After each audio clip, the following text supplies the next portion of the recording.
Okay. All right. We are quiet. We're We broadcasting. are two together. We are one. Something, I don't know. No, that's not it. We are for each other. Wonder what that Oh, means. my God. Wonder what that means. That somebody's Some sort of- saying. That's some sort of, yep. We're going to try to keep track of the comments the best we can. Yeah. We don't have Lilith. No, we don't. She had to, well, we'll tell you guys we'll when tell you what on the happened. podcast what happened to her. Don't worry. Don't worry, you pretty little Don't heads. worry. Be happy. Uh-huh. Could you kill that light? Yep. Did you get them both? No, okay. Yeah, of course. I'm a professional. Bam. There's another light on the other side. Don't worry about it. I am worried now. You should be very concerned. Really worried. You should be really concerned. With a lot of consternation. Mm-hmm. Yeah. I had consternation the other day, but don't worry. Took Pepto-Bismol. I took some Imodium, and next thing you know, it's all gone. Old Jed's millionaire. Old Jed's millionaire.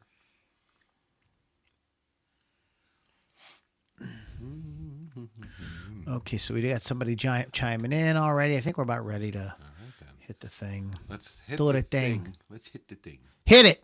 Hit it and quit it. Wow. That's beautiful. Well, that's what. Okay, that cannot be there. Oh, No? God. Oh, fuck. You said the F word.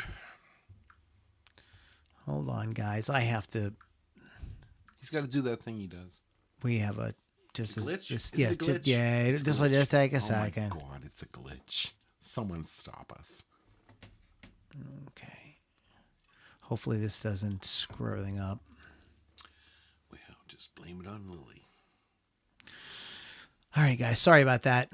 I started the podcast without realizing that Reaper was in the middle of an update. So it says Reaper. less than a minute. All right. And we'll get it restarted. Simmer down. Simmer down now. Everybody simmer down now. Oh, my goodness. What am I sitting on? Your butt! It's time to get comfortable, man.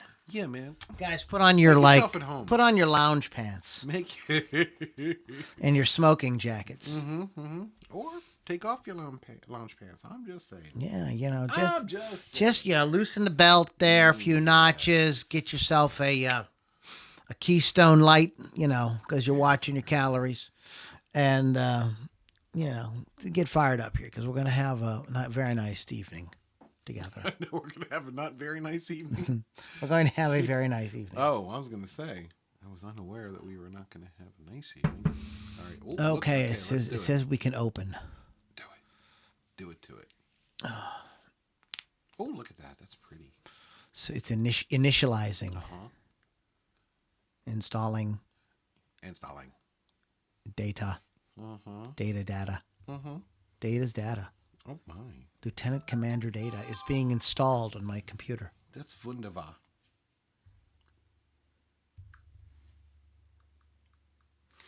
Okay. Come on, Reaper. You can do it.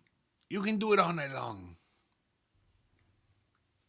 Apologize again, guys, about that. That was In other words, hey, since we're doing Canadian bands, we're sorry. See what I did there? how come he's not wearing a toque? The Mckenzie Brothers did not make it onto my list for tonight. I thought about it. I really did. They did have a hit single. So, Yes, they did. Well, Bob and Doug McKenzie. yeah, but it was a no rush zone. And since, Geddy Lee, I gotcha. I Oh, figured man, this is really, holy Christ. Oh, my goodness gracious. We're still doing it, guys. I apologize. It's installing, and Yeah. I really hate that, and I know you guys do too. I hate it when that happens. So just if you can't bear with us, just check back in a couple minutes, minute or two. No, stay with us. We'll keep you entertained. It's scanning now. Now we're being scanned. We're being probed. Oh, again? Oh, a couple of anal probing aliens. Well, probe my ass and call me Fox Mulder. I just don't. Oh, look at The that. Holy Lord Jesus is calling on his organ. Is he really? Is that really him? There was a I got caught up, guys. I apologize. For some reason, my dinner is all of a sudden decided to come out of my teeth. No, that's not I'm where like, it goes. you know, That's not how it goes. That's not how any of this works. Well, yeah. So I got in a loop of Christian videos on TikTok, and man, some of them were like, how do you like, get out of wow. this? Some of them were How do like, you get out of no. I mean, they're like those cringe videos and Yeah. like funny stuff. Oh, the funny That's ones? meant to be, you know what I mean? It's not meant to be. Satanic Panic. Yeah. Satanic Panic at the disco, I think, is one. Yeah. You know, it's just, you know, there's you know, like Christian church, like I don't know how to describe it, like a Christmas cantata, but like with like they did like the Star Wars, they did Lord of the Rings, Yes. you know, stuff like that. You know, they kind of, you know, Wizard of Oz. That's great. There is a movie that's like a fully produced movie Yeah. with Kenneth Copeland playing a gunslinger. That's right. I remember that. Dude, I'm like, holy crap. Wow. Well, ain't that some crap? Wow. I do remember that. Okay, I need to make one note. Make a note for yourself, no? I'm going to surprise. Yes. Someone? Yes. A lucky listener is going to get surprised tonight. Okay. All right, guys. You guys, I think we can do this now. I try it. apologize. I think we're ready to go. Rock and roll. Yeah. Rock Are and we roll. are we on the face place? We're on the face space. No, we're on YouTube. We're on YouTube. And the face space and on YouTube. Those are our favorite places. Okay. Enough of that schnelliness. Don't get schnelly-nilly. Okay. We're ready to go. Ready? Let's do it. Okay, we are just doing one last quickie check here. I am your captain, Loudini. We are cruising at about 10 million megabytes a second.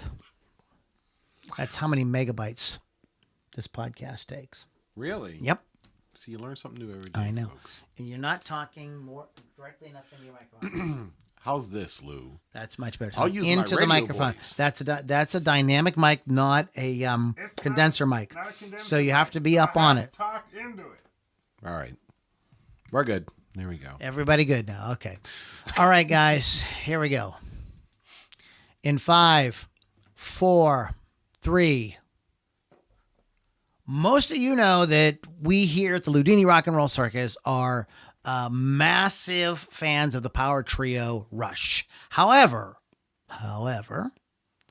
Canada has produced a lot of other great rock bands as well. So on this week's Loudini Rock and Roll Circus podcast, we're going to tell you about 10 amazing rock bands from the Great White North that aren't Rush. You're listening to the Loudini Rock and Roll Circus, changing rock history one podcast at a time.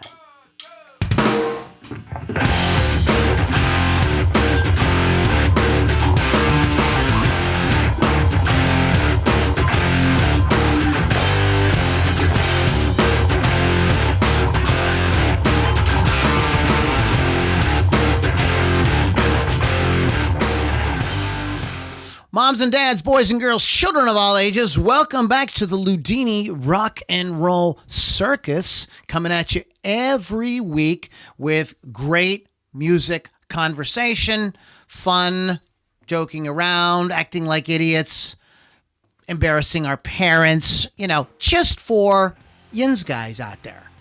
Yes, I am Loudini, and sitting next to me in the co-pilot's chair this evening is Pittsburgh Kevin. I'm doing my Isaac from, remember the Love Boat? You'd always point. You'd always point at Right. But it's a podcast, which means like noise. You have to make sounds. There you are. That's I'm much better. pointing at you people. Okay. Sorry. Apologize. Lily V6 could not be here. If you came for the tits, we're titless tonight. We have no What? Pittsburgh Kevin. No. I'll adjust. No. For those folks that are missing her so much, I'll adjust. So this will be the titless podcast.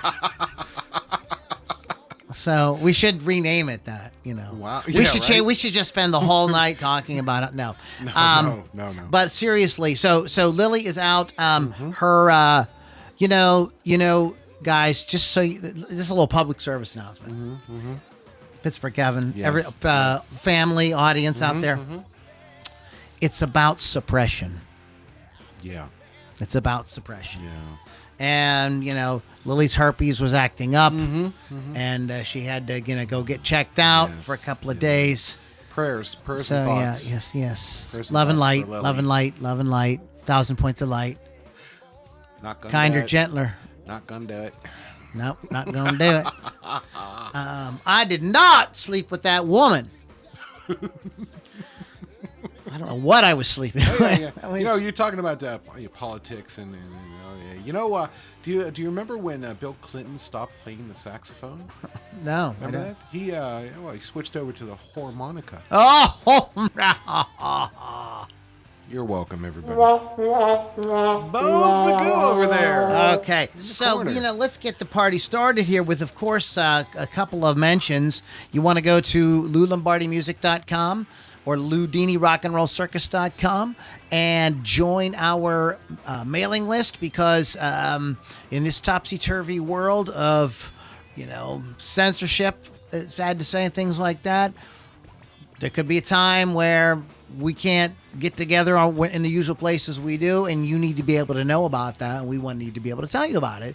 As well as you get access to a lot of really cool things. You get access to our Inner Circle group, where tonight we will be, at the end of the podcast, we'll be looking at everybody's comments and commenting back and, having a little bit of fun with that. So it gives you a chance to be part of what we're doing. So LouLombardiMusic.com, LoudiniRockandRollCircus.com for that stuff. WolfsCustoms.online, Wolf's Customs all over social media. Why?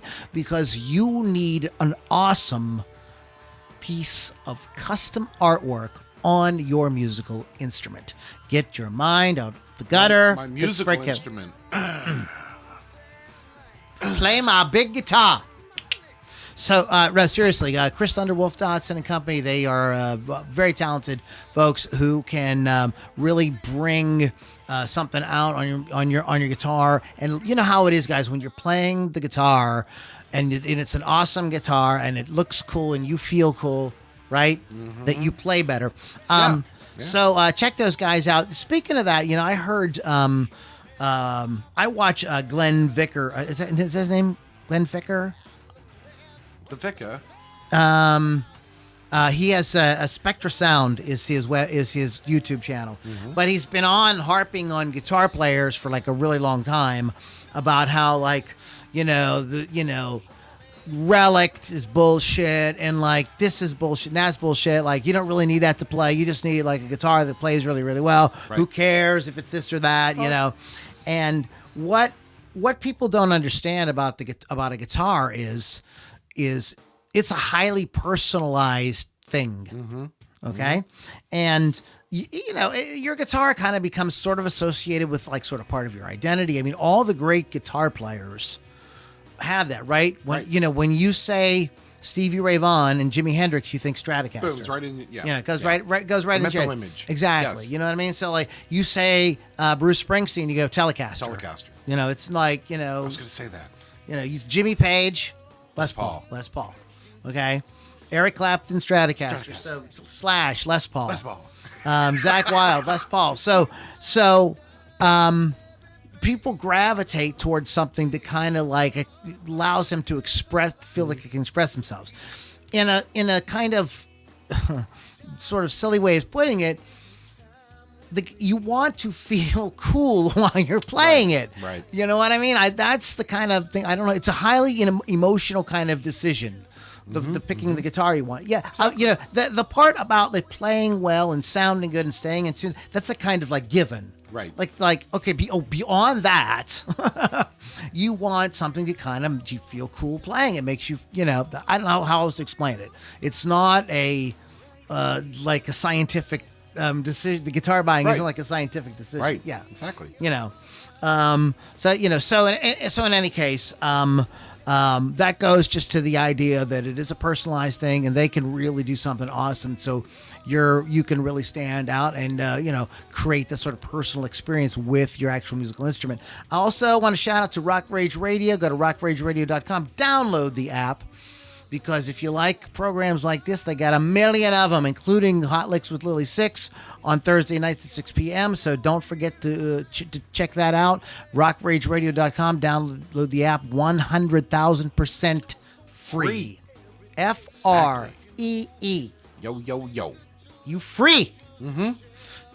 Free at last. Yes. Okay. So, we wasted 8 minutes. That's good. That's good. So we're getting there. Nice. Nice. I could readjust my breasts again if you'd like. There, you got everything out? That one was stuck on the side there. Stuck there. I fixed it. Oh, goodness gracious. Oh, my. So, okay, so let's talk about... I don't know. What do you want to do? Do you want to... let's hit on... did you do anything this week? Let's start there. I did not. I felt bad. You texted me earlier in the week and asked if I was going to be done with work. Unfortunately, I wasn't. You're going to go down to Guitar Gallery because I don't know if you know this about Lou and I. We love the guitar. Yes. We love the guitar. I'm off tomorrow. I might have to go down there and visit. Yeah, that's cool. He said he got 87 guitars in one day. Yeah, the last time I was down Gibsons. there, I'm like, look at all these Les Pauls, Yeah. and they're beautiful. Beautiful. So, no, I did pop in there, and one of the things I did was I saw Doctor Strange. Ooh. Like, I would say, okay, so you would say, like, how many out of 5 like stars? Mm-hmm. What would you rate it? I'd probably give it like 3.5. Okay. All right then. It's a B minus, C plus area. Okay. All right. There's just an issue. I don't know what happened in the second act, but it gets bogged down and a little kind of like all over the place for a little while, and you start to like you're like looking at your watch, and then it picks. Then the ending is great. Sam Raimi directs it. Okay. The Sam Right, Raimi. right, Sam, and yes, Bruce Campbell is in it. I was gonna ask. He is absolutely in it. That's and the awesome. scene that he's in is fucking great. And if you know the Evil Dead movies, you're gonna come because what they do is really good when that happens. So it is. But that's what I would say. Yeah, of course, what you come to expect from Marvel, like amazing creature effects, amazing, everything. All that is very, very cool. There's the snappy little quips and dialogue and blah blah blah, Right, and stuff like that. Sure. But this is something I noticed about the movie, and I'm not gonna divulge the plot or anything like that. And then we're gonna get on to what we're talking about tonight. But one thing I noticed about the movie, it is, and you tell me if you pick up on this, it is a blatant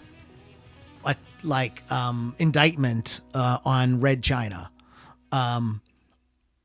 It's if you the two characters that are at odds with each other the most are definitely supposed to be America and Red China. It's not even without giving anything away. I'll just say the one character's name is America. Their name is literally America. You didn't even try. Yeah, it's just literally America. She's in a jean jacket that's got with stars and stuff like that. When she does her little thing that she does, a giant star opens up like in space time. It has like this whole thing. Subtle. It's very yeah, subtle. yeah. It just watch it. Just and you tell me what you see. But anyways, I was like, it was like, oh man, I wanted this to be better. And it's also there's some cool stuff in it. Like, it's a horror movie. First of all, it's not like there's some really bloody things. I'm like, damn, this is PG. Really? It's PG? It's PG. It might be PG-13. Maybe 13. Okay. But it's like pretty gory in places. So Interesting. yeah, you guys check it out. It's the reviews are kind of all over the place online. Some people think it's kind of meh like me. Some people really like it. So it might be something. I don't know why I'm giving a review, but anyways, I wanted to see that. And I had one of those amazing milkshakes at Burgatory. Oh, what did you get? Espresso Love. Yeah. Espresso Love. Espresso. Espresso Love is a song by Dire Straits. Espresso Love is a milkshake at Purgatory. That's a sassy milkshake. Damn, that fucking thing was so goddamn good. I was tempted to get like a second one when they can't do that. That is not a good idea. You'd like to join me in the diabetes club. Yeah, wouldn't be prudent. Not at this juncture. No. We're wearing like a George Bush thing tonight. I don't know. I'm not a Republican, I swear. No, I'm not a George Bush person at all. I'm leaving it alone. I'm leaving it alone. But do you like Bush? The band. Yeah, I love Bush. Get this Gutterhead. What? He's Mr. Gutter. What happened? Yeah, you know what I'm saying. I know what you're saying. Oh, ew. So maybe if we're lucky, Honky the Clown will come and visit us. Yeah, you know what? Tonight's the night. We hopefully he can. We love him. Hopefully he'll come out and play with us. The other one doesn't. Honky the Clown. Honky the Clown. I love Honky. We're gonna get T-shirts with Honky the Clown. Oh please, please, I need one. I wonder what he looks like. So, anyways, guys. So, Canada has a rich rock and roll, history. Oh yeah, going back to. Way back, like Ronnie Hawkins, who was actually born in America but is expatriated to Canada. Interesting. Yes. Did not know that. Yeah. He was like a late 50s artist, I believe, or maybe real early 60s. And then the band was his band, and most of those guys are Canadian. Sure. So there's a real heritage there. Of great music. Did you ever hear? And I can't. Somebody type it in the comments if you know it. There is a documentary about a festival. There's a lot of baldness on the screen. Fricker, Glenn Fricker. But anyways, man, now I lost my train of thought. Did my baldness blind you? So anyway, so there's a tradition there of it was a festival that went from city to city and all the bands were on a train. It was a documentary about it. I can't remember the name of it. Yeah. It went the whole way across the country and stopped and at all these different places, and somebody filmed a lot of it. And what's really interesting is all the people on the train, because it's like the Grateful Dead, Janis Joplin, real heavyweights from that era. And it's really interesting to see them in really unguarded moments of exhaustion, and also like there were massive jams. The band played too. There were massive jams on the train. Like there was there was a room where there was gear set up, and like a car, where gear was set up, and people would just come in and out and went 24/7.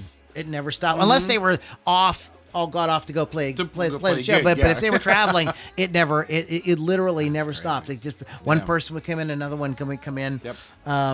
But so Canada, right? Right. And of course, our neighbors to the north. Yeah. How's come you're not wearing a toque? Well, you're not from the Great White North. I'm not from the Great White North. I'm just doing the voice. Okay. I'm not from the Great White North. I just play one on a podcast. Exactly. Don't try this at home, folks. We are non-professionals. Right. Yes. Anyway, so to Canada. Who do you got? To Canada, eh? To Canada. Here's to Canada. There you go. You click it or ticket. Blame Canada. All right, so this is one you probably don't have, and it just popped into my head today as I was preparing. You head popping. Number one, let me tell you something. Whatever you're paying Lily, double it, because that woman comes in here and she's got notes and everything. How does she get through all of that information and make it interesting? All right, it's enough. Yeah, Lily's not here. I miss you, Lily. Anyway, all right, so this is And Anvil. I'm just going to say it. Oh, yeah, Anvil, that's a good band. right? So Anvil formed in 1978 in Toronto. Steve Lips, Kudrow, and Rob Reiner. No, not that Rob Reiner. Were the founding members. They have 18 studio albums as of 2021. And of course, Anvil's...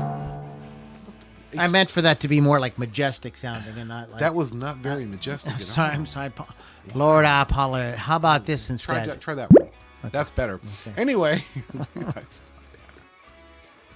But anyway, Anvil kind of... Well, the thing was, like, they were, like, doing really well back in the 80s. They were playing festivals and stuff like that. And then just in the 90s, they fell into obscurity, right?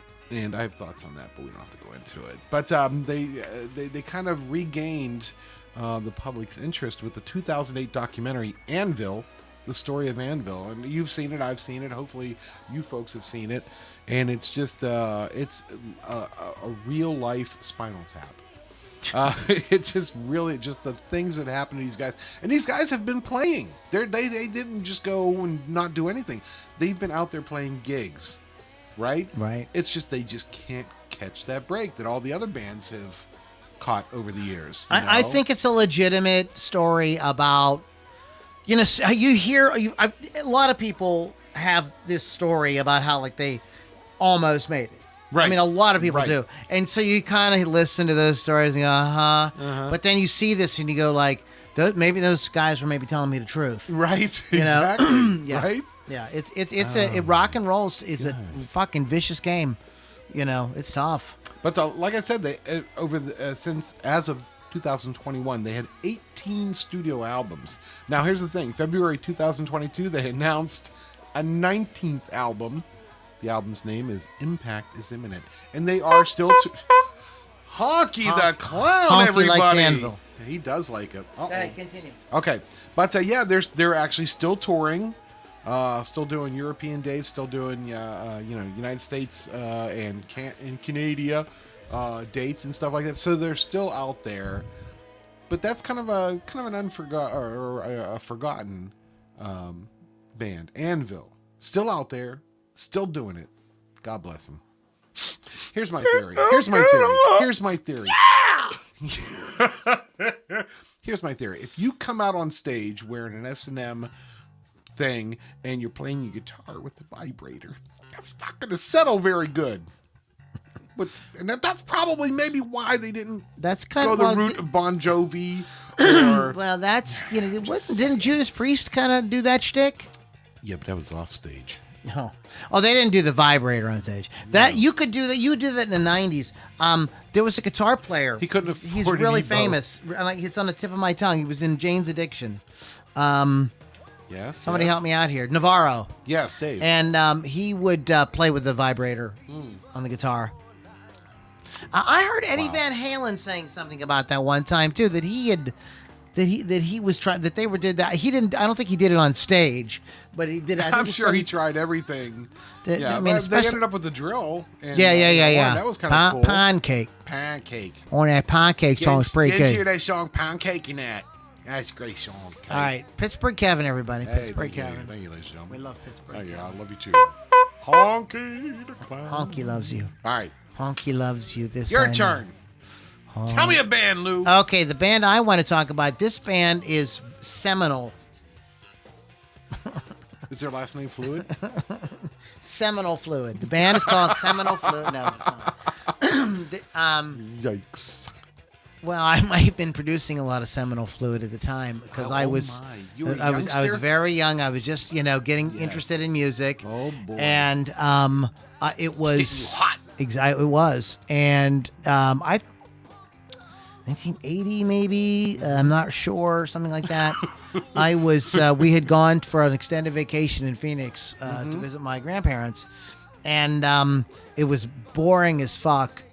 For Paul and I, because they're just like during the day it was 1,000,000 degrees. Yes. You yes, know. Sir. So everybody hibernated. We watched a lot of television and discovered a television show that we had never heard of called the Blue Jean Network. Oh, okay, yeah. And yeah. so I caught some that 3-week period or so, I caught some cool concerts on there. I caught Fleetwood Mac. Mm-hmm. So this is like kind of in their heyday. They were just, I was like floored. I was completely blown away. I caught Chicago. Mm-hmm. They knocked me out too. But the band that made the biggest impression on me was April Wine. Yes. Just like this was like a triple guitar attack, but they were not Southern rock. So like get Molly Hatchet and Skinner and all that kind of out of your head. They don't have that kind of sound. They have a very like a Canadian rock sound. I just don't know exactly how else to put it.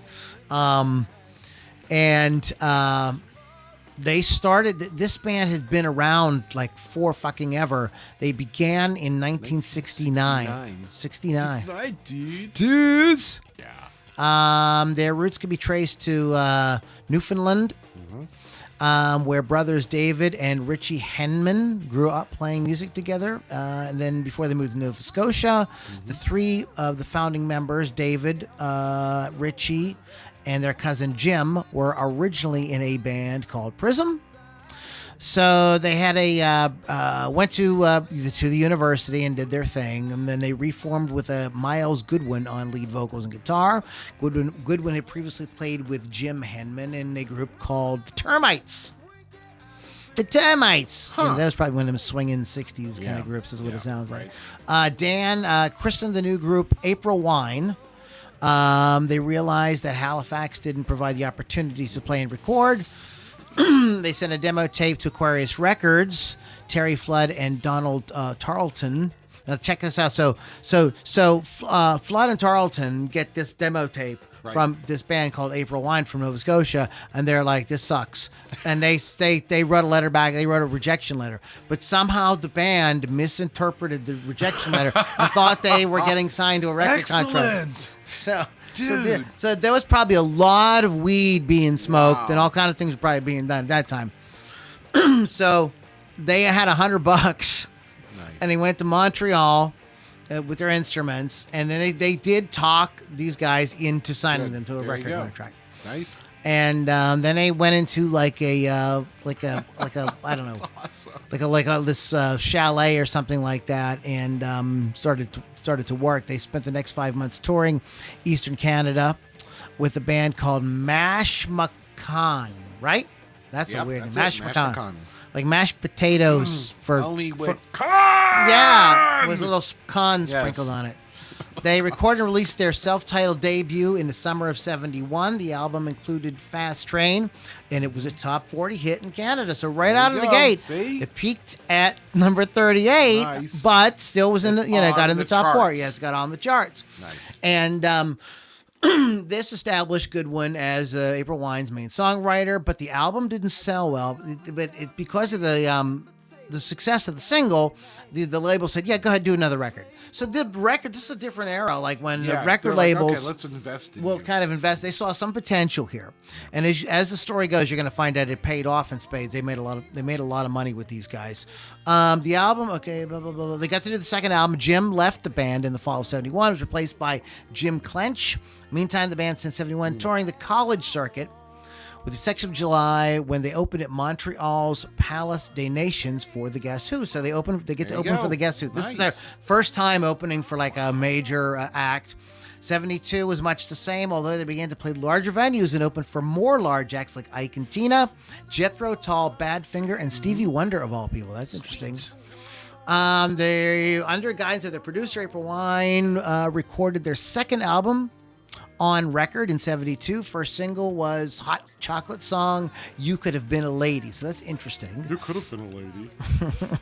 Well, nowadays you still can. Sure. It's very pathetic. Very pathetic. That's awesome. Honky. That made Honky excited. There you go. It was a big commercial success. 100 again. They covered an Elton John song as well, and that got them going. So while the band was recording their third album, David and Richie quit. So the three brothers that kind of got the thing going had quit. Yeah. Goodwin and Clench held audition replacements. Jerry Mercer came in and played drums, guitars. Gary Moffat, and they finished the album Electric Jewels with songs Weeping Window, Just Like That, and Lady Run, Lady Hide. Those were all big songs for them, and they kept them in their set list for like many years. Tour featured massive. So they go on this big tour all around Canada with this massive lighting and pyrotechnics show. The tour was very successful. The guys from the Rascals happened to see them in concert at Massey Hall. They were so impressed they offered to record and produce a live album for the band. So they did a one-night recording session, and it was kind of rushed. They wanted to be the album to be released by the end of the tour. Goodwin wasn't happy with the sound, but April Wine Live went gold. So even though it was a record they were dissatisfied with, it went gold. The fifth release, Stand Back, went double platinum in Canada, riding on the success of the singles Tonight Is a Wonderful Time to Fall in Love and I Wouldn't Want to Lose Your Love. A lot of love stuff going on at that time. In 1975, makes sense. April Wine went on to tour with Heart. Thundermug. Following tour, Jim Clench left to join Bachman Turner Overdrive, so that's another really big band from Canada, and was replaced by Steve Lang. The Bangs. The band's next release, The Whole World's Going Crazy. Yes, sir. They're going crazy out there, whole world. It was the first April Wine release to hit platinum status based on advanced sales only. So it goes platinum Holy cow, before just it's even released. I mean, these guys are hot. nuts. I mean, I think a lot of people don't really, because they're not that venerated in the history of rock. I don't know. Have they ever been like inducted in the rock or like Let me take a look at offered my to notes. like people try to nominate them? I don't know. But the album contained a popular title track as well as a hit single, Like a Lover, Like a Song. The sixth album, Forever For Now, was another platinum seller and contained the band's biggest single to date, You Won't Dance With Me. In 1977, Wine was booked to play a charity concert at Toronto's El Mocambo Club. The co-headliner of the bill was a band called the Cockroaches, I see. which turned out to be the Rolling Stones. No way. The pseudonym was was a poorly kept secret, and huge crowds turned out for the event. April Wine's performance was captured and released on the album Live at El Mocambo.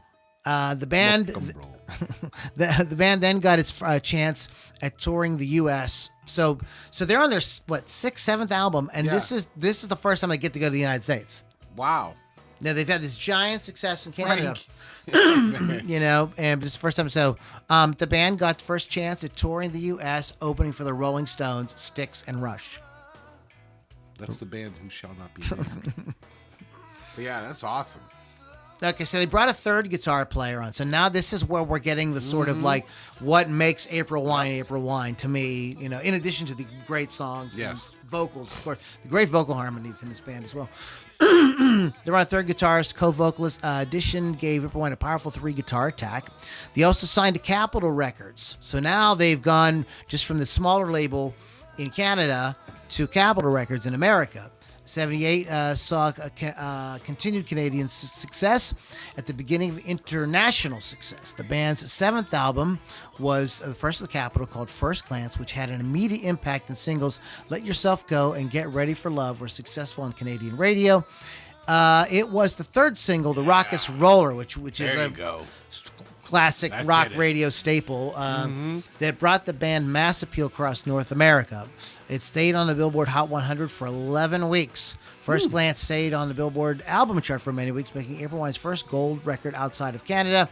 Constant touring helped propel the band to greater success as Americans embraced the hard rock of this new, in quotes, band from Canada in 1978. They've been around for almost 10 years at this point. Exactly. They toured with Rush, played with Triumph, Starcastle, Tease, Rolling Stones, Journey, and Atlanta Rhythm Section. Look at that. Like, that's like a who's who of bands at that era. Following the popularity of First Glance, April Wine released Harder, Faster, Say Hello, and I Like to Rock. I Like to Rock is another big one. Popular hits on both sides of the border. Harder, Faster proved to be yet another multi-platinum release for the band. It would stay on the Billboard album charts for 40 weeks. Holy cow. So this was a big band, Yeah, guys. yeah. You know, we kind of forget about them.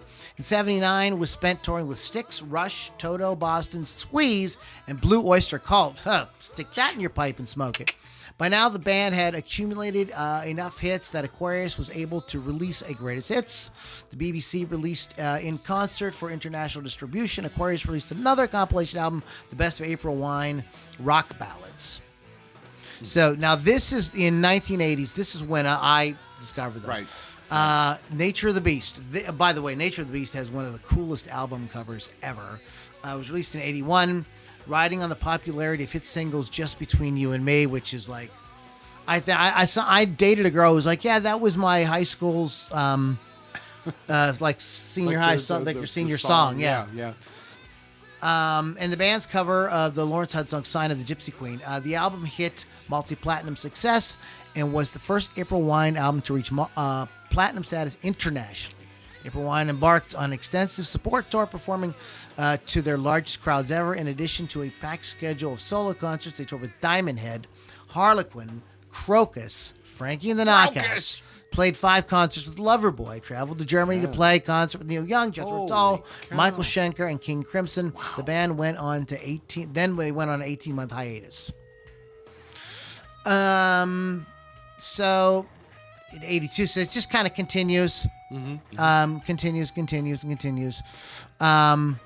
The band started writing and recording their next album, Animal Grace, but the members were not getting along. Miles Goodwin moved to Canada, or she moved from Canada to the Bahamas. Both Animal Grace and its single, This Could Be Right Wine, rose quickly to charts, but stayed only for a short time. In 84, the band got together for its announced farewell tour.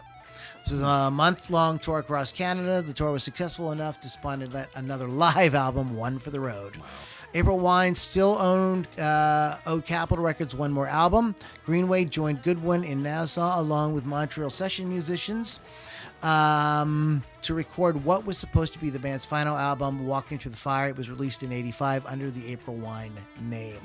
So I'm not going to, then they did what everybody else did.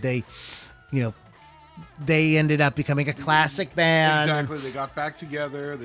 So they're like, they're like one of like those heritage bands. Exactly. Like Pat Benatar, like Santana, people like that. So April Wine, they've released 20 albums since 1971.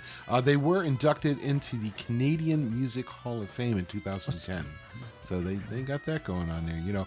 Their most recent show was September of 2021. So there you go. Oh, I think you'll see them. They'll be back. I mean, that's just from Wikipedia. I mean, like they could be touring right now. So who knows? Okay. I like that. I hope that was people didn't feel that was too long. But it's like it's one of those. I thought it was really interesting. They have such a history. Yeah, they have a real story. About how it just kind of builds and builds. And people, it's something that will never happen again. Where you got people with serious money that like just took a chance. Yeah, let's give these kids a chance. Like maybe they can do something. Get their shit together. Yeah. And you won't see that again ever. Yeah. So what do you got, Pittsburgh Kevin? Well, I will tell you this like the insult dog. Triumph! Triumph! The insult dog. Yeah, Triumph, another Canadian Triumph. name. Triumph. Formed in 1975. They have 16 albums. So they're not as old as April Wine. No. Okay. Little younger there, So they were nominated Group of the Year in 1979, 1985, 1986, and 87. Up there in Canada there.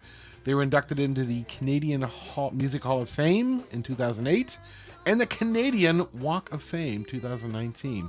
So I thought this was kind of, it's made up of, if you remember correctly there, Rick Emmett, he was guitar and vocal. We got Mike Levine on bass and Gil Moore, drums and vocals. Now, Rick, fantastic guitarist. Do you remember this when he left the band in 1988? He left the band. So they ladies and gentlemen, Rick has left the band.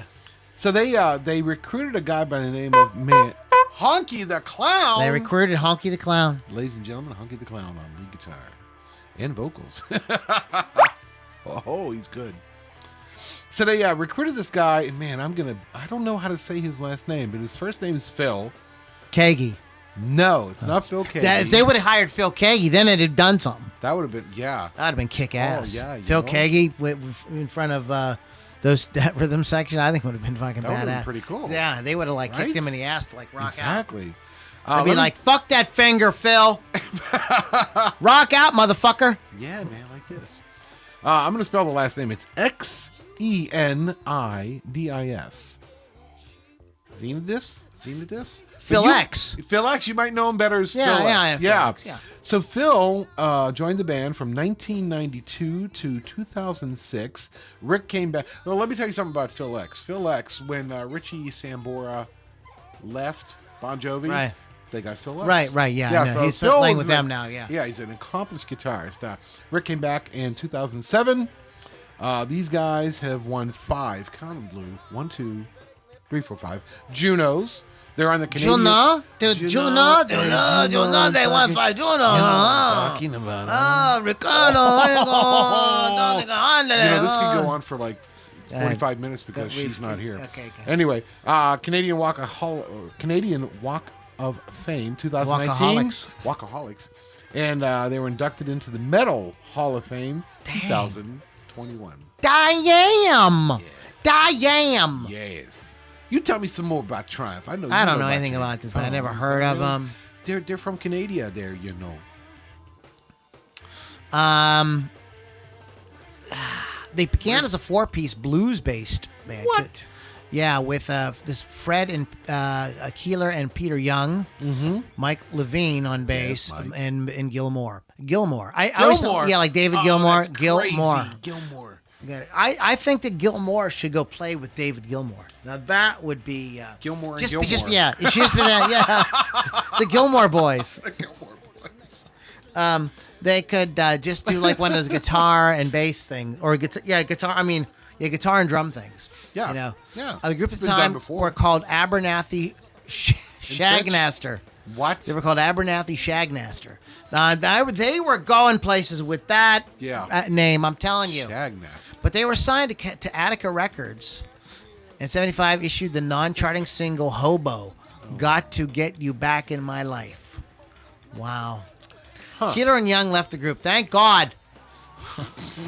In the summer of 75, Moore and Levine met guitarist Rick Emmett, who was playing at Toronto's Hollywood Tavern in a band called Act 3. After jamming with Pear in Moore's house and reviewing Triumph's existing contracts, Emmett agreed to join the band. Triumph's first paid concert with Emmett was at a high school in September of 1975. They got paid $3. They went down to Jim Hortons, got a couple of crawlers. With that money, that was righteous. Those crawlers were good too. They loved them. Canadian Kevin? Oh, eh? Just a little. Sorry about that. Sorry. Eh? All right. A boot. A boot. What are you talking about? A boot. What is fucking a boot? So anyways, Emmett's songwriting style brought both progressive rock and classical music influences. Each Triumph album included a classical guitar solo piece. Moore doubled as lead singer on many of the band's heavier songs, and in their later years, some softer ballads. Bassist and pianist Levine produced their earlier albums, as with many progressive rock and metal bands. Triumph's style proved unpopular with rock critics. Rolling Stone reviewers labeled them as a faceless band. What? Triumph's first album, originally self-titled but later renamed In the Beginning, was released in Canada in 1976. The group's second LP, Rock and Roll Machine, followed in 1977 and contained a version of Joe Walsh's song Rocky Mountain Way. Neither of these original albums were released in the United States, however. RCA Records did release a debut U.S. album in 1978, also titled Rock and Roll Machine. This album combined songs from both Canadian releases with new artwork. Rocky Mountain Way received some scattered U.S. airplay. In 1978, Triumph subbed for Sammy Hagar on an FM radio station promotion date in San Antonio, Texas, followed by a run of 5 shows in Texas for JAM Productions. Then toured across Canada with fellow Canadian rockers Moxie and Trooper. Trooper, okay. Yeah, on August in '78, they were headliners at the Canada Jam Festival, playing before a crowd of 110,000 people. So, Brian, so just a game. This is the record that kind of everybody knows them from. Yep. It has the "Hold On," which reached 38 on the Billboard Hot 100, became a significant song in some select markets. For example, in St. Louis, it made it to number 1. "Hold On" peaked at number 33 in RPM singles charts in Canada. The second song, "Lay It on the Line," received a greater acceptance at album-oriented rock stations across the U.S. and Canada. "Lay It on the Line" received heavy FM radio airplay and reached 86 on the Billboard Hot 100. The oldies classic rock format radio stations in the U.S., it remains the most widely played and recognized song from Triumph's catalog. The album eventually went gold in the U.S. Yeah, I mean, everybody. It's a karaoke song, in 1980, the album "Progressions of Power" was released and peaked at number 32. Gold overall sales. The single "I Can't Survive" peaked at number 1. Allied Forces. Now, Yes. I didn't know "Progressions of Power," but I remember Allied Forces. Yeah, I remember Allied Forces. Because this has Yeah, I "Fight the know. Good Fight" and "Magic Power."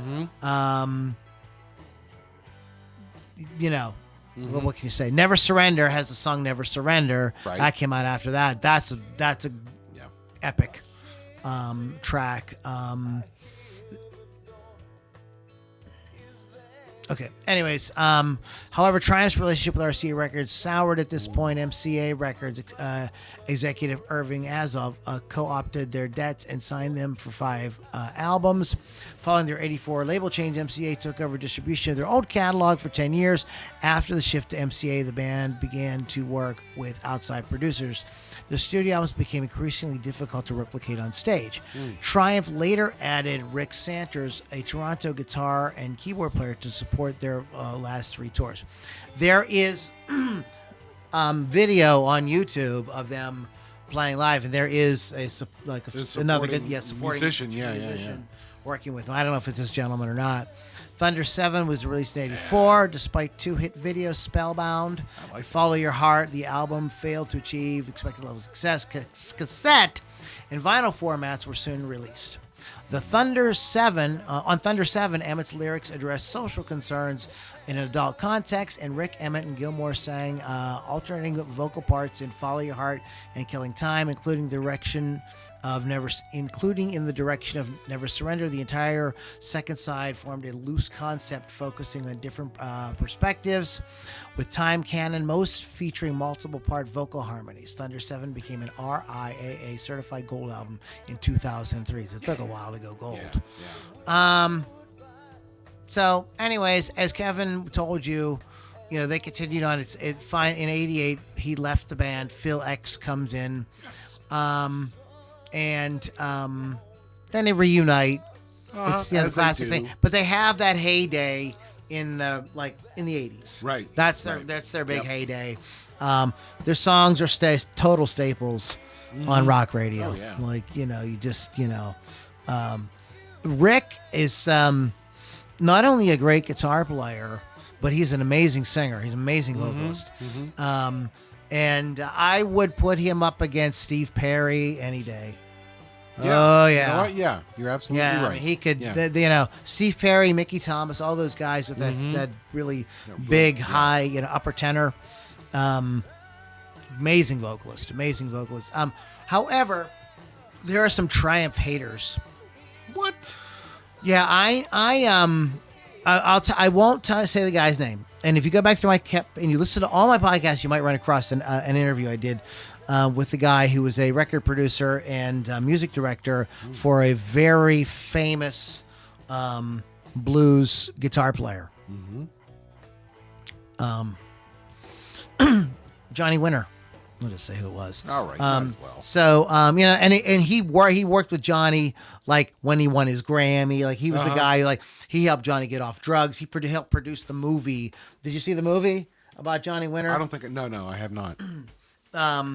And it's a very cool. There's a very very cool movie about it that this gentleman worked with him on. Anyways, I was interviewing him. He was telling me about his early years in Canada. He's Canadian, and how that his band wrote this song, and they had a publishing deal, and the publishers loved this song. They thought it could be like a really big hit, and so they said we're going to have Triumph do it.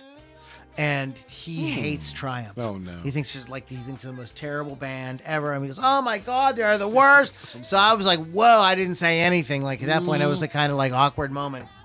Oh, wow. Yeah, it was freaking crazy, man. Lovely. Yeah. So, let's throw one out. This is let's get into something a little bit more current, Okay. like a current affair. Sure. Oh, dun-dun-dun-dun. I don't think that's the actual theme song. I think like it. I think you just did the didn't you just do what's it one? Special Victims Unit. All that. Yeah, that might have been it. Law and Odor. Law and Odor. Big Wreck is a Canadian American rock band. Bam! Yeah, boys. Band formed by Ian Thornley and Brian Doherty in Boston, Massachusetts in '94. The band was rounded out with Dave Henning and Forrest Williams. My name's Forrest Williams. People call me Forrest Williams.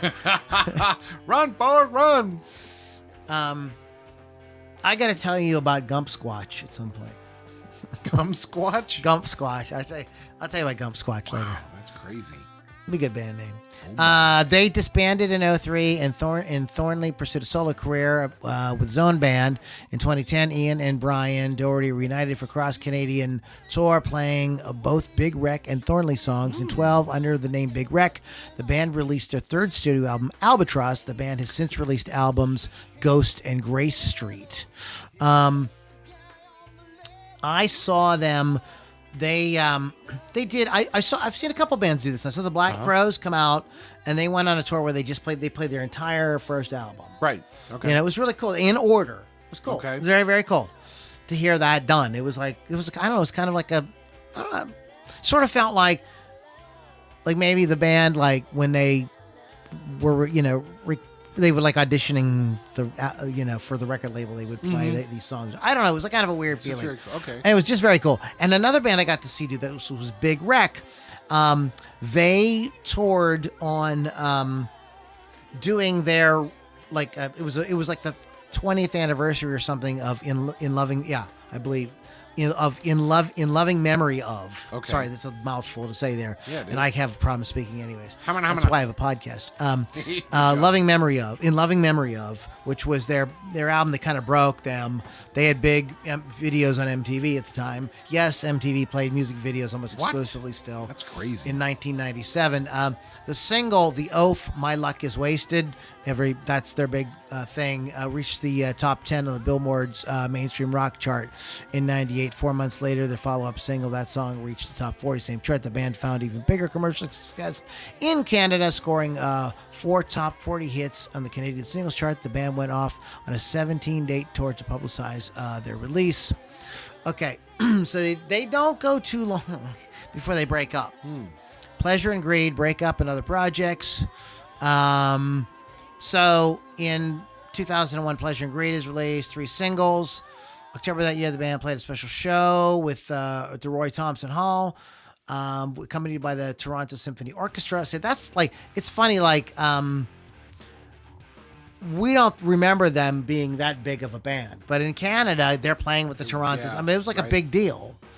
And they use Uzume, Taco, and Takeo. Taco? They can't be like Taco. Yuzume And- Teiko? Taiko ensemble of drummers, I can guitarist Eric Johnson, and the Tragically Hip's Paul Langlois, and Robbie Baker. So there was a bunch of people on the very bill cool. there. So the band breaks up in 2002. Of course they Thornley did. moves back to Toronto, and then does his own band under his own name. And they patched things up and reunited. And like I said, they did tour with the In Loving Memory of, and they sounded great. It was at Jurgles. Oh, okay. And my buddy Gary Matassa was in a band with him for a number of years. He's a great drummer.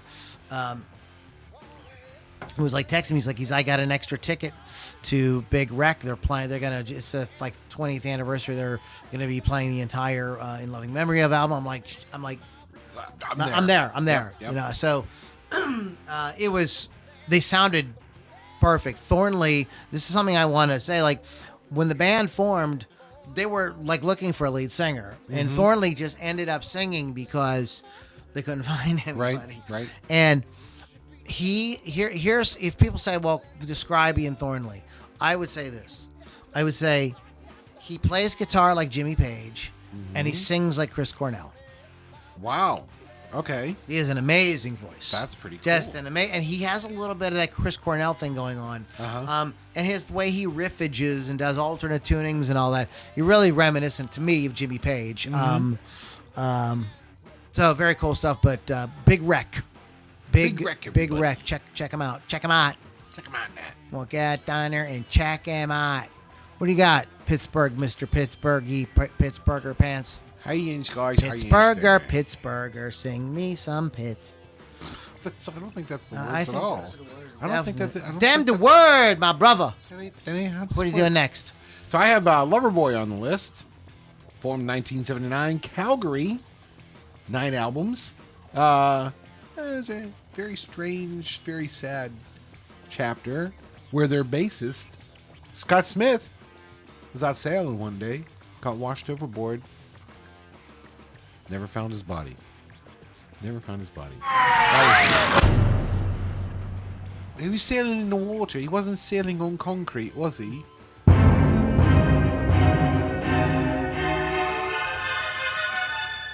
Tune in next time when Lily V6 says, She's not here. I've got an epi on me bum. Oh, my. What did you say? She's got an epi? A herpy. Oh, a herpy. I thought you said epi. Well, I'm a guitarist. Yeah, epi fun. But, yeah, that happened November 2000, while he was out sailing. Scott Smith, gone. But these guys are still out there doing their thing. Still out there doing their thing. Cool. Yes. You got anything else? What?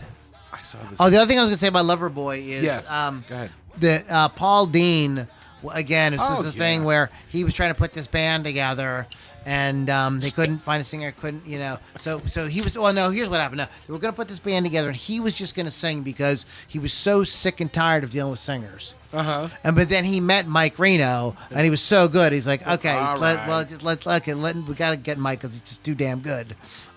This is kind of a funny story about them. That's pretty good. So which one here do you want to talk about? Well, I saw the that one right there. Yeah, okay, let's talk about this one. This is a band almost nobody remembers. We do. We do, and so we're not going to spend a whole lot of time on it, but this is a band from Canada, called Coney Hatch. Remember them? Guys, Anybody? who out there remembers Coney Hatch? Anybody?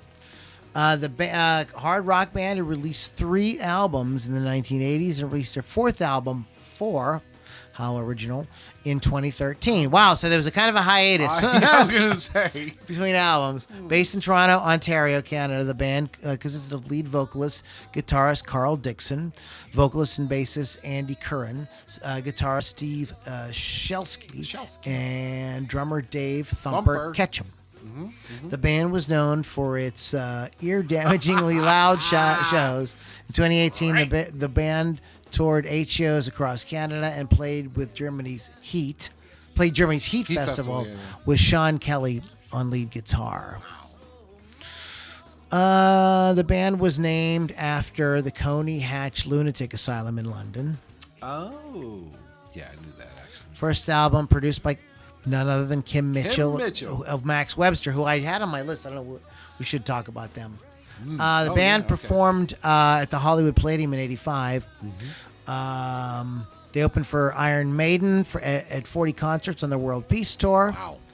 Oh my gosh. Yeah. They opened with they played with Rough Cut. Remember Rough Cut? I saw Rough Cut. And Accept. Yeah. Wow. So in 2000, in April of 2008, Carl Dixon was seriously injured in a car accident in Australia, leaving him with traumatic brain injury and extensive titanium implants and a glass eye. Jesus Christ! Wow. He's turned into like a RoboCop. Yeah. On August 5th, 2010, the original Coney Hatch lineup, including an injured Carl Dixon, played a reunion show. Ow. I don't know, man. It was the first performance of the original lineup since '93. 2 days later, they played Hamilton, Ontario. So they did it again. Festival of Friends. They were the second to last act on the main stage. The final act of the night was Gord Downey. I don't know who that is. Further live dates were scheduled for the Firefest Festival in Nottingham, England in 11. That's performed the so this guy jacked up with brain injuries. Still out and there. And he keeps touring. Wow. Crazy. Anyways, Coney Hatch. Check Coney him out. Hatch, everybody. Monkey Bars. Yeah, that's my the song. favorite. That's the one that broke him. That's one I remember. Yeah. There's another one. It won't come to me off the top of my head, Yeah. but I can't think of it. something and for everything a price. Like I can't remember. I can't know. remember how it goes. But anyways, yeah, Coney Hatch. There you go. What do you got? Oh, You don't have nothing? we're done. We're not done, but I think we hit most of the big ones. There's a couple good ones. Okay, so a couple things. I'm just going to throw out a couple. I'm just going to Couple go through a couple real honorable quick. mentions. I want to say Finger 11 is a current band. Uh-huh. Good, very good. This is a guy that doesn't get hardly any talk about, and he is such an amazing guitarist. Oh, yeah. Oh, my gosh, Frank yes. Marino and Mahogany Rush. Formed in '69 in Quebec. Had its peak of popularity in the '70s, playing venues as large as the California Jam 2. The band, perhaps best known for Marino's soaring lead guitar, which bears strong resemblance to playing of Jimi Hendrix. Long-term members of the band have included bassist Paul Harwood and drummer Jimmy whatever. Holy Ayub. Ayub, and Frank's brother Vince on guitar. Frank Marino is the sole continuous member of the band. Starting in the '70s, the group recorded and toured as Frank Marino and Mahogany Rush. I don't know. I didn't look up at the name where they got the name, Yeah. but I would say Yes. that it's a reference to his guitar being mahogany, Right. And it's a Mahogany Rush when he plays. He's getting a Mahogany Rush. I see. I can make the connection now. So yeah, Yes. I'm gonna. Can you give me some water? Yes. Please, I'm like dying. Okay, sure. Just talk amongst yourselves for a second.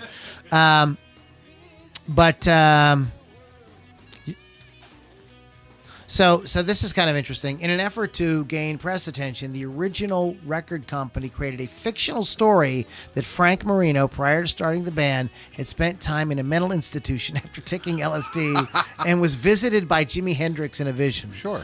Over time, the band migrated to a larger, more financially supportive record company and achieved its greatest radio success with the song Strange Dreams.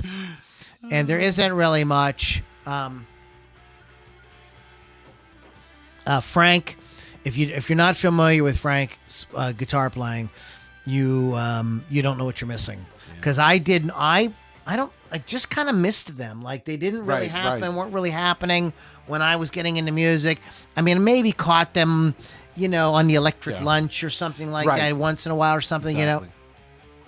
And then a guy who's the brother of this girl I was dating was really him. So I started listening to him then, and Frank. He gets compared to like Robin Trower and people like that as a kind of like Jimi Hendrix wannabe. But Frank can play jazz. Frank is a monster. Go listen to his version of All Along the Watchtower. It's like 12 minutes. And he is so good. He keeps your attention. Like the solos are just outstanding. What he can do is really, really amazing. So if you don't know who Frank, if you've never heard Frank, you Check them out. check him out. Described as the band sound as the Grateful Dead meets jazz. There you go. Yeah, so There you go. check that stuff out. Finger 11, which is a more modern band. Max Webster, which is one of these bands. Kim Mitchell is the guy. Yeah, Kim and we all know Go for Soda, right? Exactly. Cobra and the Lotus, great yes. female-fronted hard rock Yes, band. yes. The Sheepdogs. Yes. Okay, and I have to mention Devin Townsend's projects. The Devin Townsend Project, Devin Townsend Band, and Strapping Young Lad. Devin is an amazing musician. What he can do and what he's doing is like, I have no idea. It's like beyond what my understanding. But just killer singer, killer songwriter, who just knows. I mean, he produces sounds with the guitar and with his band that. I don't. They're completely unique, and nobody sounds anything like him. I have to say that when I started this, there was the one band I wanted to put on the list. And when I was doing all my searches for bands from Canada, this band was not coming up on any list. I'm like, what? Nobody? And so I was thinking that maybe I misremembered it, and it's the band Cross Canadian Ragweed. Don't know them. They're a southern rock band. I don't know them.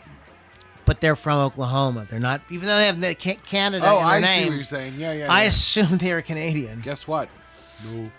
A couple other ones that you may know of: 3 Days Grace, Sum 41, The Trues, The Guess Who, BTO, Right. Bachman Turner Yep. Overdrive, Yep. Saga, Yeah, I had Honeymoon them. Suite. We mentioned Anvil, Steppenwolf, Honeymoon Suite, yeah. Helix, Thor, who Lily and I went to Thor. see, Our Lady Peace, Sure. Nickelback, Yes. Kitty, Yes. Danko Jones, who's a current artist, Theory of a Dead Man, Monster Okay. Truck, Unleash the Archers, which is an amazing female-fronted metal band. Diamonds is a great heavy rock band. Sumo Psycho, Cryptopsy, Spirit Box, Chilliwack, and the Headpins. All bands, all very cool All bands. from up north. So what we'll do is we'll redo this. We'll revisit this with Lily at some point. Because why? Because she'll talk more about there's She's there's a lot of like serious metal bands. Yeah. From Canada, and she could talk a little bit, I think, more about that. So we'll redo this. We'll revisit this at some point. So let's talk about bands like current stuff that maybe. So, anyways, guys, there you have it. Think it's kind of fascinating. I hope you guys enjoyed that segment. So let's go ahead and talk about some newer bands that we can sort of Sure. recommend to the folks out there in podcast land. Yes. My artist is a band called The Big Deal. The Big Deal. The you Big say. Deal. The Big Deal. Oh. They are this Serbian band, Oh my. and therefore I'm not going to attempt to pronounce any of their names. Bob, Sam, Chuck, and Billy. Yes. Wow. Yeah.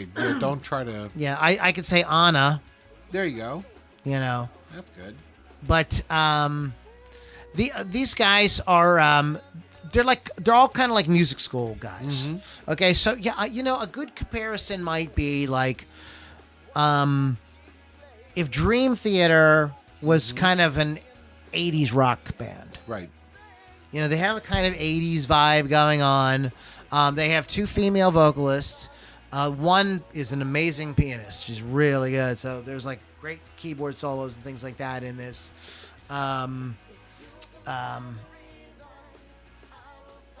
But they do have Alessandra De Vecchio, who was in Hardline, on bass. Oh wow. So they do have they have a little bit of lineage there. There But you go. but check them out. I put a link in the show notes. They're called The Big Deal. Very cool. The Big Deal. We listened to some of their stuff last week. Yeah. After the show. Yeah. Yes, Very good. Yeah, The Big Deal. Outstanding. Which seems like it says that's not like a Serbian name for a band. I No, don't no, I don't know. right? But if you go to YouTube and search the Frontiers Music, Yes. go to their channel. They've got a lot of great bands Yeah, on it's they a- have to their label. After last week, I subscribed to them. Yeah, very cool. What do you Wow, got? just incredible stuff. Okay, now Kevin has a cool one. Yes, so mine is a band called The Cold Stairs. Stares, not the kind you walk up. So they're an American rock band from Evansville, Indiana. I was gonna say, man, because Formed- anytime I try to walk on cold stairs, man, it's I kind of know, hard. don't you hate it? Your feet get all cold. There we go. Wow, just like that. So these guys are from Evansville, Indiana. They were formed... Honky. Honky. Honky. Honky. Okay, honky. I was waiting. Honky! Oh, get a clown. Lou has a stuff here called beer. Anyway, So they were formed in 2009. It's a duo, and it's very cool. Did you watch any of the videos? Yeah. Very, very bluesy, but it's got a nice bite to it. Got a bluesy bite. Yeah, I got a bluesy bite to it. They had independently released. That's a bluesy bite. That is. Ow, sir. The duo has independently released 4 studio albums. No. Yes, Get they the fuck have. out of Yes, here. Hello, I'm not messing with you this time. I'm serious. You crazy. I'm not crazy. Please. You cray. Stop That's it. so cray. I'm gonna smack you. Oh. Yeah. Bones, he finally charmed back. Yeah, I in. know. I was He wondering was, what he was doing over there. Bones had a rough night last night. Yeah, he did. You know. Just a little bit. Just a little bit. But if you get a chance, go check them out. If you The see Cold a chance, Take It. find romance. They don't do that song. They don't do that song. But give him a listen, give him a view on the old YouTube. Yeah. The Cold Stairs, Stares. The guitar player is very, very good. There's a video of him doing a solo guitar arrangement of Silent Night on a 53 Telecaster. Sure. Because So- if you're gonna play it on something So I nice. saw 53 Telecaster. Something so, real so nice. I clicked on it, and I was like, it was really good. It was very nicely arranged. Yeah. It was very, it was good. So yeah, I think you're a talented man for Yeah, sure. it was a lot of fun. Okay, so like, all right. boy. This is one of my favorite times. Here we go. It's now time for lyrics with Loudini. Nice. And since April Wine was such an important band to me, and this was the song that really stuck in my head after I saw the Blue Jean Network. And I saw the same thing. Yeah. I think we've had this Yeah. discussion. Yeah. I saw the exact I same mean, performance. they were just monsters. Blew me away. Yeah, the drummer had a shaved head, and at that time, in 1981 Nobody or had a shaved- whatever, 'cause it was like, woo, that was kind of scary. Yeah. Like, what's I was wrong like, with him? I was like, is he a pirate? I thought he was like somebody from the Seventh Voyage of Sinbad. Or exactly, something. right? Yeah. Yeah. Lightning here. Okay, this is a song called "Sign of the Gypsy Queen." Okay. And this is this might be some kind of traditional song or something like that. They didn't actually write it, but I mean, wouldn't want to hear anybody else do it. It's got a great guitar harmony stuff, and I think it's like when they play it live, I think every one of those guys solos, they really jam it out. Yeah. But here we go. It's a song that's a kind of tells a tale. Okay. Sure. It's very visual. It sort of sets a setting and kind of puts you like in a time and a place. Okay. So I am gonna go ahead. I think I'm gonna go ahead and moot Yeah, this yes. because the point is moot. This is very important. Lyrics with Loudini, very important. Please pay complete attention to what Loudini is going to do right now. Okay. Okay, now that that's done, please listen to what he's going to say. Okay. So here are the lyrics. "Sign of the Gypsy Queen" by April Wine. Lightning smokes on the hill arise, brought the man with warning light, shouting loud, you had better fly, while the darkness can help you hide. Trouble's coming without control. No one's staying that's got a hope. Hurricane at the very least, in the words of the Gypsy Queen. So there's like a bad omen. Yeah. The Gypsy Queen is prophesied. That's, and if you're going to do something, Look out. you got to get the hell out of here. You can't stay. Sign of the Gypsy Queen. Pack your things and leave. Word of a woman who knows. Take all your gold and you go. So what is he saying here, right? Take it all, just get anything and get out of the way. Get the fuck out! There's times when that's what you got to do. You take your gold and leave. Get my saddle and tie it on. Western wind, who is fast and strong. Jump on back, he's good and long. We'll resist till we reach the dawn. Running seems like the best defense. Staying just don't make any sense. No one could ever stop it now. Show the cards of the Gypsy Town. Wait a Sign. second. Go ahead. Well, hold on. There's a part there that disturbs me. What is that? He's good and long. Yeah. What do you think that means? All right, I'm Jump sorry. I on didn't mean to back. He's disturb good. you. He's good and long. Yeah, jump on back. He's good and long. Well, I'm gonna get to what I think that the song is really about at the end. I'm sorry. That just But that's disturbed okay. me. I don't want you to get too disturbed. Oh my gosh. So they're on their way out. Okay. He's on the saddle. All right. You know, he's like they gotta get the hell out of here. So you got this picture Yes. of this like commotion in this like whatever village or town or whatever, and people are getting on horseback. Oh, boy. And they are booking it out of there because the shit is about to go down. Sign of the Gypsy Queen. Pack your things and leave. Word of a woman who knows. Take all your gold and you go. Shadows moving without a sound. From the hold of the sleepless town. Evil seems to be everywhere. Heed the spirit that brought despair. Trouble's coming without control. No one's staying that's got a hope. Hurricane, at the very least, in the words of the Gypsy Queen. Sign of the Gypsy Queen. Pack your things and leave. Word of a woman who knows. Take all your gold and you go. Shadows moving without a sound from the hold of the sleepless town, right? You know, it's not just a storm or a hurricane. There's like something evil going on there. Correct. Evil seems to be everywhere. Heed the spirit that brought despair. So the spirit that brought despair, was that the Gypsy Queen? I'm not sure because she's the one kind of prophet. I don't know what kind of going on. Trouble coming without control. No one's saying they got hurricane, at the very least, etc. So I think that this song could be metaphor for when you know you done hooked up with the crazy. And you got to figure some way to get the fuck out of that shit.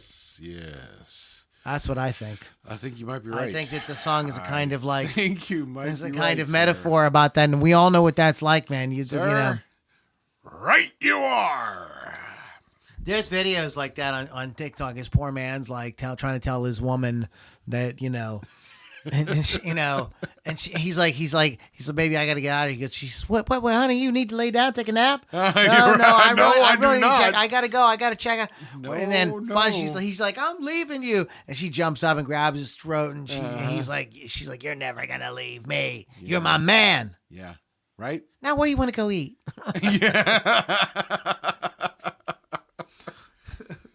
But I think it's a safe kind of assumption, or I think it's a solid interpretation, whether it's correct or not. And who cares whether it's correct? I've had people, I know people that really hate this kind of thing because they're like, they try to take everything at face value, and art is not like that. And they, they'll hear the author say, No. This is what I had in mind. This is the sort of meanings I was kind of getting together.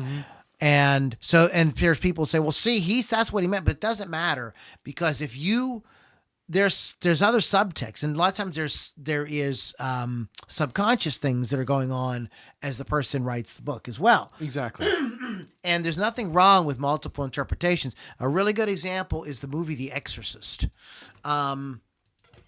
There is an interpretation of it going around that there is no demonic possession. That this is a girl that's been sexually abused. Oh.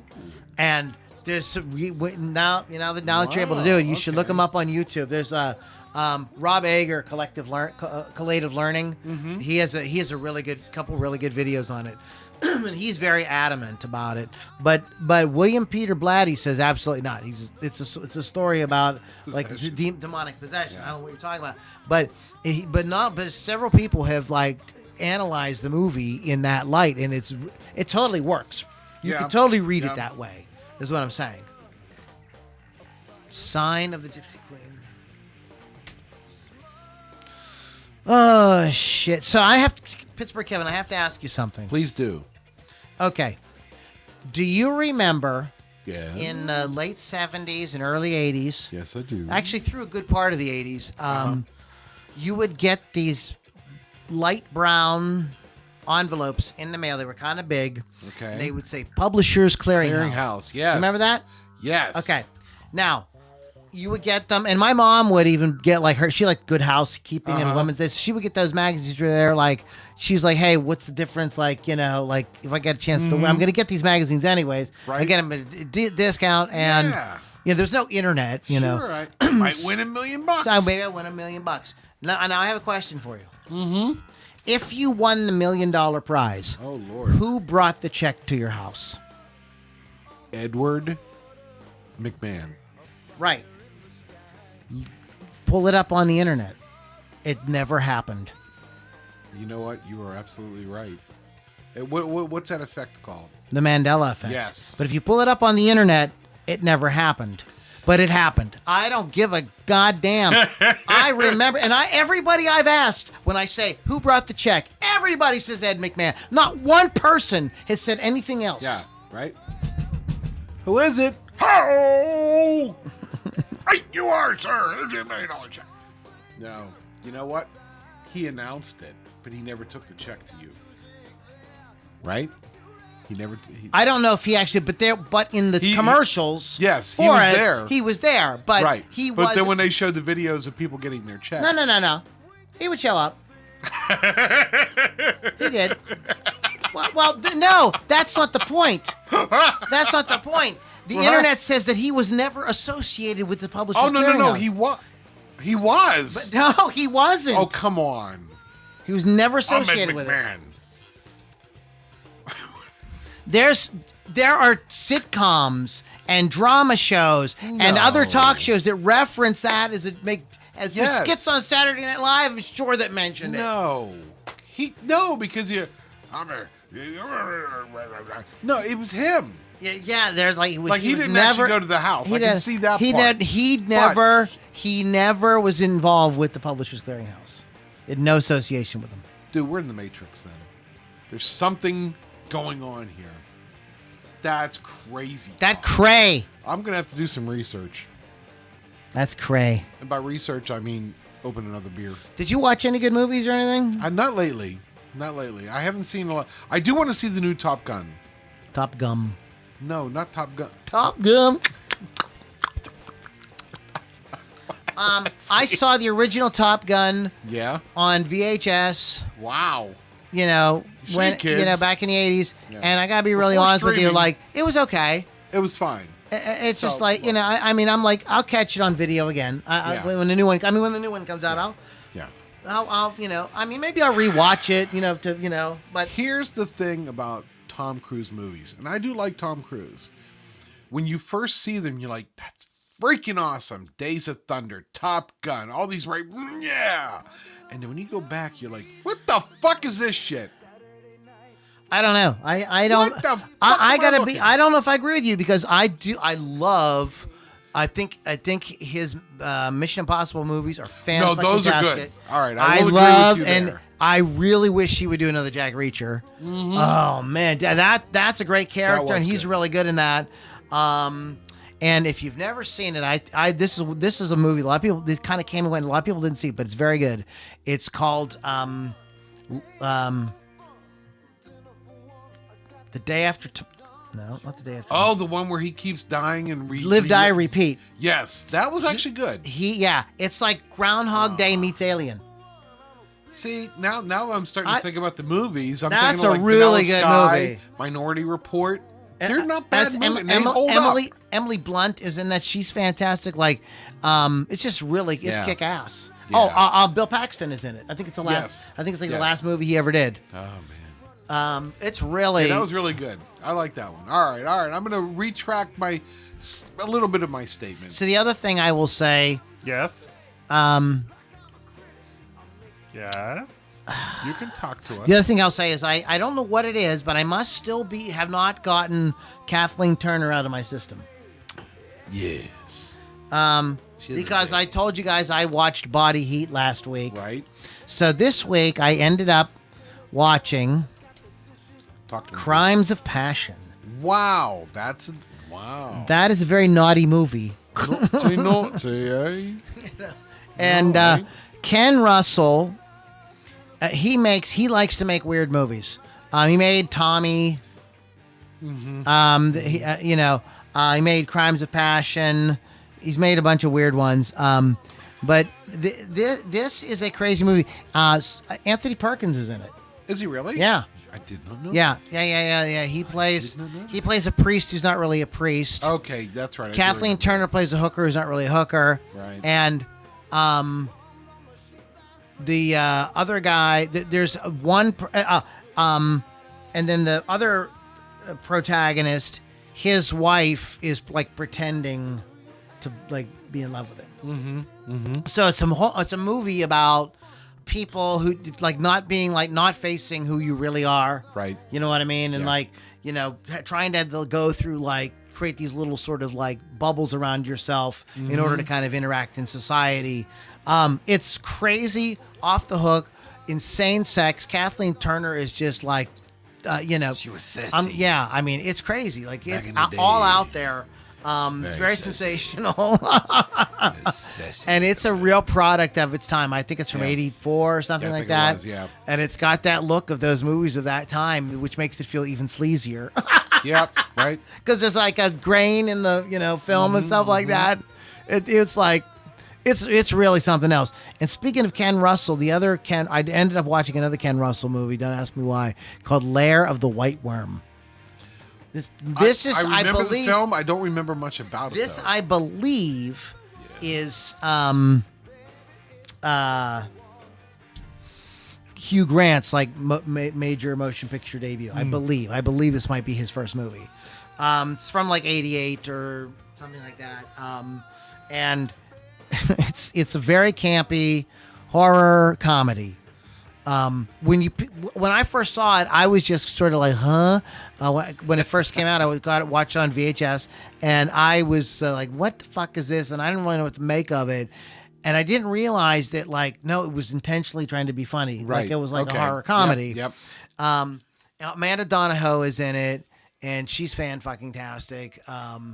Hugh Grant's great. It's very cheesy, but like it's like supposed to be. It's a kind of, and there's some dicey 1988, effects. There's some dicey stuff, but there's also some really disturbing, people getting banged with, pointy phalluses and stuff like that. I hate it when that happens. Yeah. It's got some twisted shit in it. So. Wow. So I don't know. I was like Ken Russell, Kathleen Turner. I don't know what I was doing. So, anyways, You just go on these crazy I tangents. know sometimes. what is wrong with me, Pittsburgh Kevin. I just don't know, sir. So this day in what the Beatles did. That's right. We're not going to start with the Beatles. No, you crazy. We're going to start with the Everly Brothers. Let's do it. Started a 5-week run at number 1 on the U.S. singles charts with Kathy's Clown. This was their like Kathy's biggest hit. Clown, yeah. This was their like the biggest hit that they ever had. Ella Fitzgerald became the first artist to have a hit with a Beatles cover when her version of Can't Buy Me Love entered the UK chart. Wow, Ella Fitzgerald doing... I'm going to have to listen to that. I bet that's really cool. Wow. Yeah. Paul McCartney's debut solo album started a 3-week run at number 1 on the U.S. album chart. Apart from Linda McCartney's vocal contributions, McCartney performed and recorded the entire album solo. Wow. So this is one of those records where he... Well, maybe did I'm all- amazed. did all Maybe I'm stuff. amazed. He did the first guitar solo in there, and then who was his guitarist at the time? Long John Silver. Yeah, he did the second one. Let It Be started a 3-week run at number 1 on the UK chart. This day in 1970. The Grateful Dead played their first gig outside the U.S.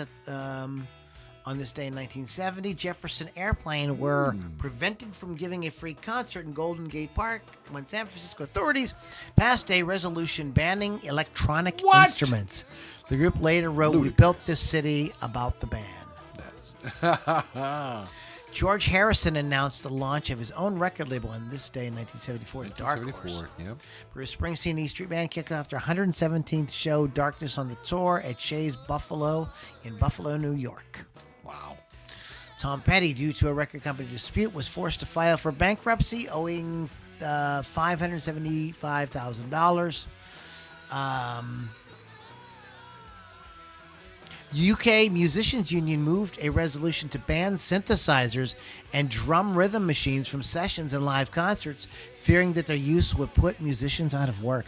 Interesting. Little did they know in 1982 what was going to happen in about 20 years. Right. The brothers Doob. Oh, This day in 1987, former members of the Doobie Brothers reunited for a charity concert at the Hollywood Bowl in Los Angeles. The show remember that. raised $350,000 for Vietnam veterans, Very cool. about 2,000 of whom attended the show for free. Wow. It was everybody who was ever in the Doobie Brothers play. Right. Because they Yeah. have like 75 members throughout the years. 12. Both Michael McDonald and Tom Johnson. Played. Yeah, it was very That's cool. very cool. Michael Levine took what would be the publicity shots for Nirvana's Nevermind album at J. Aaron Studios this day in 1991. Freddie Mercury, a statement issued by Freddie Mercury on this day in 1982, attorneys stated that Mercury had bequeathed the majority of his estate, 10 million to 17 million pounds, to his longtime friend Mary Austin. When I die, I'm bequeathing all of my stuff to you. Oh, thank you. You're welcome. Austin. That's when she became Austin Powers. So Noel Gallagher walked out of Oasis on this day in 2000 Nice. on a European tour. The move was put down to a series of burst ups. Who writes this? Burst ups. Punch ups. Outbursts. With his brother Liam. The band drafted replacement guitarist Matt Dayton for the rest of the European dates. Lovely. Eminem released his third solo album, the Marcius Mathers LP. That's all I have to say. The Real Slim Shady. With a Real Slim Shady, please stand up. That's all I have to say. Madonna did something. Dido did something. Oh, Led Zeppelin. Led Zeppelin of the King of Sweden. Led Zeppelin of Sweden. The King of Sweden. The King of Sweden. Yeah. Yeah. I remember when I called them up and I was like, hey, how'd you like to come over? And they said yes. The King of Sweden presented the surviving members of Led Zeppelin with the Polar Music Prize in Stockholm, recognizing them as great pioneers of rock music. Yeah, Robert that's Plant, right. Jimmy Page, John Paul Jones. Died daughter of drummer John Bonham, who died in 1980. I love this Amy song. Winehouse this day canceled her appearance at a concert to celebrate the 50th anniversary of Island Records. The event scheduled to take place on the 31st of May at London's Shepherd Bush Empire had now been canceled completely, her management said. So she canceled something to go to a party or something is what it sounds like. I don't know. Well, maybe she should have just said no. Danny, she just should have said no. The Rolling Stones scored their first UK #1 album for 16 years with the re-release of the Classics 1972 double album, Exile on Main Street. Yep. There you go. The album was buddies. first released in 72 and had been reissued with previously unheard tracks. The last #1 album was 1994's Voodoo Lounge. The times they are a-changing. I don't know why we're singing that. Okay. I think that we've got let's hit some How birthdays. about some birthdays? How about some birthday? Rosemary Holy Clooney. cow! 1928. Wow. Mambo Italiano. Come on my house. George Clooney's aunt? Yes? Is it? I believe so. Robert Moog, the inventor of the Moog synthesizer. Yes. Norman Johnson, Not to be chairman of the board. Yes. Not that Not chairman. to be of the board. confused with Frankie Sinatra. Frank, I don't know who. Norman Johnson. Give me just a little more time. He also wrote the Grammy Award-winning just a Patches little for more Clarence Carter. Yep. Johnson died in 2010. You will be missed. Happy birthday to Raymond Fullwood, American musician Tiki Fullwood, who was the drummer for the funk bands Parliament and Funkadelic. Oh, my. 1944. Daniel Klein, bassist of the American rock band the Jay Giles There you Band. go. Happy birthday to Mr. Klein. Yes. Rick Fenn, English rock guitarist Rick Fenn, most known for more member of 10cc. The things we do for So you. collaborated with Mike Oldfield, Rick Wakeman, and Pink Floyd. Drummer Nick Mason. Yeah. Simon Gilbert. Simon Gilbert. Not Simon Dilbert, but Simon not Gilbert. Dilbert, no. Drummer from the English alternative rock band Suede. Oh, okay. Sure. Okay. Junior Waite. English drummer Junior Waite from Musical Youth. Born Not and to stay be in confused with senior weight. This is Dad. Senior weight. Happy birthday. This day in 1967. Philip James Selway, drummer with Radiohead. Yes, yes. Matt Flynn, drummer of a lot of drummers today. American rock band Macaroon 5. Delicious. American singer-songwriter, producer Maxwell, 1972. Happy birthday. Happy birthday. Author, check out what this bitch did. Whoa. Singer, songwriter, Sir. guitarist, producer, actress, author, and poet. Jewel. Born this day in Everybody. 1974. Nice lady. Bassist Very nice. Richie Jones from the Stereophonics, born this day in 74. Happy birthday. Um, Son of a bitch. Heidi Range, I just think this is funny. Heidi Range, singer who was original member of Atomic Kitten and then joined the Sugar Babes, who had the 2003 UK #1 hit "Hole in the Head." I need you like a hole in the head. That's beautiful.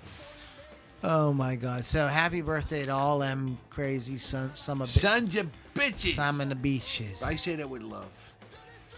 I love that. I love, love that you I said love it with each and love. every one of them. Hey guys, hello. We got some whole bunch of Especially hellos. Alice Cooper on Blue Jean Network. Oh, you saw Alice Cooper. Oh, that's cool. Yeah, yeah. Cool.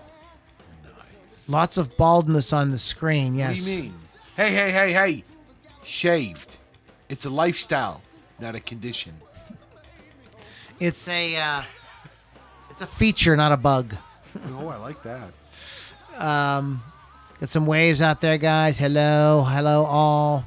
I wonder if I could see the names if I went to Facebook. Let's find out. Why don't you go there? Who goes there? Who goes there?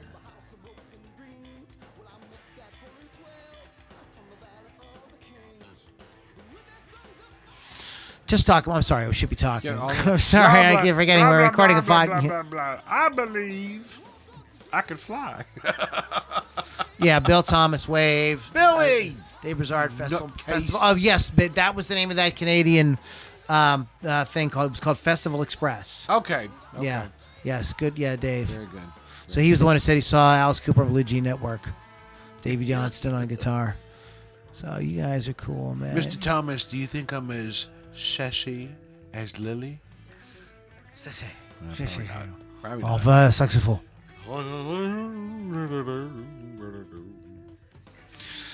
Anyways, guys, so that pretty much sums it up. Right. There's a lot of like solo artists. Yeah. There was You a bunch know, of, I I'm mean, I like, think I'm going to stick just with That's what I bands. try to do too, like Yeah. because Bryan Adams, Alanis Morissette, you know what I mean? Sure. Neil Young, Uh-huh. Avril Lavigne. Yeah. yeah. Biff Naked is Canadian. I totally forgot about her. Yeah. Wow. So yeah. But anyways, There you go. that was fun.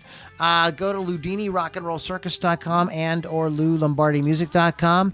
That way you can hang out with us live as we do this thing. Yeah. Lily will be back next week. We promise. I hope. Hopefully that those injections she's getting, clears up. It's not so much the rash, but it's the itching. I think It is the itching that's the worst it's part the worst of it. part of it. So From what I understand. Yeah. That's probably hurting. That's You Lily. motherfuckers. Motherfuckers, I hate you. We love you too. So Wolf's Customs, go check them out. Wolf'sCustoms.online or just find them on social media. Chris Thunder, Wolf Dots, and tell them Loudini sent you. Also, RockRageRadio.com. Download the app. Listen to Lily V6's show on Thursdays Thursday. at 6 p.m. Hot Licks with Lily 6. And that is pretty much all I can think of. Same here. We good? No, we're good. Yeah, there's any parting shots, thoughts? I'm so glad we had this time together just to share a laugh or sing a song. seems we just get started. And before you know it, comes the time we have to say goodbye. And on that happy note, we catch you guys all on the next. On the next. On the next. Loudini Rock and Roll Circus. Take care, guys. Have a good week.